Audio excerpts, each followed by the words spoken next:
Today we are going to study in unique way. आज जो हम पढ़ाई करने वाले हैं वो थोड़ा यूनिक वे में कर रहे हैं और हम जो सवाल करेंगे वो कहीं ना कहीं नीट पॉइंट ऑफ व्यू से उस सवाल को करेंगे और इजी वे में थोड़ा इंटरेस्टिंग हो, जिससे कि पढ़ने में आसानी हो और हंसते हंसते आप और हम एक दूसरे से इंटरेक्ट कर सकें और आप इस क्वेश्चन आंसर के सेशन को एंजॉय कर सकें। Now start. पहला क्वेश्चन है, earliest scientist to classify organism scientifically name. Who is first scientist, कौन थे वो जिसने ऑर्गेनिज्म को साइंटिफिकली क्लासीफाई किया था? तो आप आंसर देना स्टार्ट करें और कमेंट सेक्शन में आंसर दें। फर्स्ट का क्या होगा? Now reveal, what is the answer of this? Aristotle. तो अब इसके बारे में थोड़ा जानते हैं। Aristotle earliest scientific classification grouped animal by habit land water air. Aristotle जो थे वो क्या उन्होंने क्या किया? सबसे पहले जो है उन्होंने ग्रुप किया एनिमल्स को बाय हैबिटेट के अकॉर्डिंग।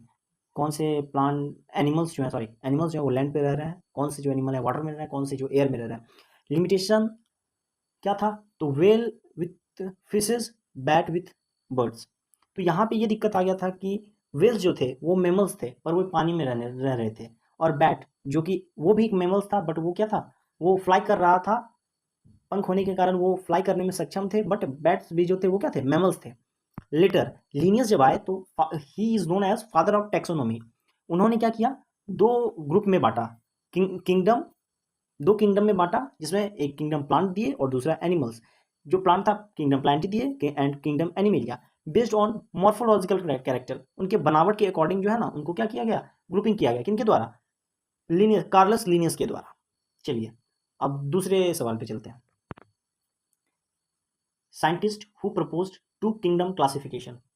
कौन थे वो साइंटिस्ट जिन्होंने टू किंगडम क्लासिफिकेशन ज्वाइन किया? अभी हमने पीछे पढ़ा था कि किन्होंने टू किंगडम क्लासिफिकेशन को प्रपोज किया था। तो इसका आंसर क्या होगा? आप कमेंट में जल्द से बताएं और अब हम इसका आंसर रिवील करने जा रहे हैं। तो आंसर है कार्लस लीनियस। कार्लस लीनियस जो थे वो टू किंगडम क्लासिफिकेशन उन्होंने प्रपोज किया था, इंट्रोड्यूस किया था। कार्लस, अब इनके बारे में थोड़ा जानते हैं। Carolus Linnaeus proposed the two kingdom classification. Carolus Linnaeus जो थे वो टू किंगडम क्लासिफिकेशन उन्होंने दिया था, और फिर क्या था, दो किंगडम में डिवाइड किया था, kingdom Plantae and kingdom animalia, based on morphological character, morphological character के अकॉर्डिंग। लिमिटेशंस थे कुछ, he does not separate prokaryotes, eukaryotes, unicellular, multicellular and photosynthetic and non photosynthetic. Means जो कि प्रोकैरियोट्स थे प्रीवियस सेल, और new cell को ये define नहीं कर पा रहे, हो रहा था, सेपरेट नहीं हुआ। यूनिसेल्युलर जो सिंगल सेल से बन रहे थे, और मल्टी सेल्युलर इनमें डिफ्रेंसिएशन यानी कि इनको सेपरेट नहीं किया उन्होंने।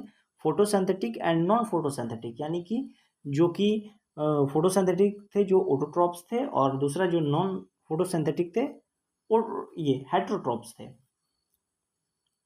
अब आते हैं फिर नेक्स्ट क्वेश्चन पे। Two kingdom classification divided organism into. Two kingdom classification जो था वो ऑर्गेनिज्म को डिवाइड कर रहा था किस किस में, यानी कौन कौन से ग्रुप में। तो उसका आंसर हम पीछे फिर से पढ़ के आए हैं, तो इसका आंसर क्या होगा, रिवील करते हैं। उससे पहले मैं बता देता हूँ क्या किया था उन्होंने। Kingdom Plantae and kingdom Animalia किनके द्वारा किया गया था? कार्लस लिनियस के द्वारा। Two kingdom classification divided organism into two groups और two kingdoms, kingdom Plantae and kingdom Animalia. Carolus Linnaeus इस किंगडम क्लासिफिकेशन को, टू किंगडम क्लासिफिकेशन को 1758 में उन्होंने प्लांटी एंड एनिमेलिया में डिवाइड किया था, based on morphological character, inadequate for bacteria and fungi, mixed prokaryote, eukaryote and unicellular, multicellular. ये जो थे क्या कर रहे थे, ये सेपरेट नहीं कर पा रहे थे प्रोकैरियोट्स यूकैरियोट्स को, मल्टीसेल्युलर यूनिसेल्युलर को। ये बस मॉर्फोलॉजिकल प्रॉपर्टीज और कैरेक्टर को देखते हुए इन्होंने टू किंगडम क्लासिफिकेशन दिया था।